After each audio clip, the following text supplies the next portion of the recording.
बलदेव के गांव नगला उदय सिंह में आयोजित श्रीमद् भागवत कथा के दूसरे दिन श्रद्धा और भक्ति का अद्भुत वातावरण देखने को मिला। कथा के दूसरे दिन प्रसिद्ध कथावाचक पंडित चंद्रकांत शास्त्री जी ने श्रीमद् भागवत महापुराण की महिमा का सुंदर और भावपूर्ण वर्णन किया। कथावाचक पंडित चंद्रकांत शास्त्री जी ने भगवान श्री कृष्ण की लीलाओं, भक्त और भगवान के संबंध और मानव जीवन में धर्म, सत्य और सदाचार के महत्व पर विस्तार से प्रकाश डाला। उनके ओजस्वी और सरल प्रवचनों से श्रद्धालु भाव विभोर हो उठे। कथा स्थल पर आसपास के गांव में बड़ी संख्या में श्रद्धालु उपस्थित रहे। पूरे वातावरण में भजन कीर्तन और राधे कृष्ण के जय घोष गूंजते रहे। आयोजकों द्वारा श्रद्धालुओं के लिए बैठने, पेयजल एवं अन्य आवश्यक व्यवस्थाएं सुचारू रूप से की गयीं। आयोजक मंडल ने बताया कि श्रीमद् भागवत कथा का यह आयोजन आगामी दिनों तक जारी रहेगा, जिसमें प्रतिदिन धार्मिक प्रवचन, भजन कीर्तन एवं प्रसाद वितरण किया जाएगा। आयोजक बच्चू सिंह तोमर, जयवीर सिंह, मनोज कुमार, धर्मेंद्र तोमर, किशन सिंह, विजेंद्र सिंह, चंद्रपाल सिंह, रामवीर, धीरी सिंह, श्यामवीर सिंह, उदयवीर, ओम प्रकाश, भरत, जितेंद्र, चंद्रवीर सिंह, रीना तोमर, मोनिका, पूजा सिंह और कमलेश देवी आदि उपस्थित रहे।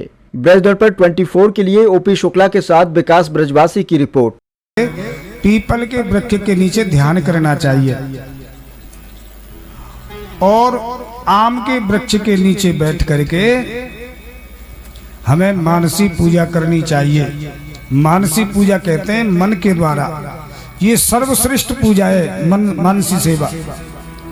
इसमें कुछ खर्च नहीं होता है, केवल मन से ही सोचो। सवेरे सवेरे जगो, हे गोपाल जी आप जग जाओ, हे गोपाल जी अब आप में यमुना जल से स्नान करा रहा हूँ, गोपाल जी को अब मैं वस्त्र पहना रहा हूँ, गोपाल जी के माथे पे चंदन लगा रहा हूँ, गोपाल जी के जो है गले में माला धारण करा रहा हूँ, बंसी दे रहा हूँ।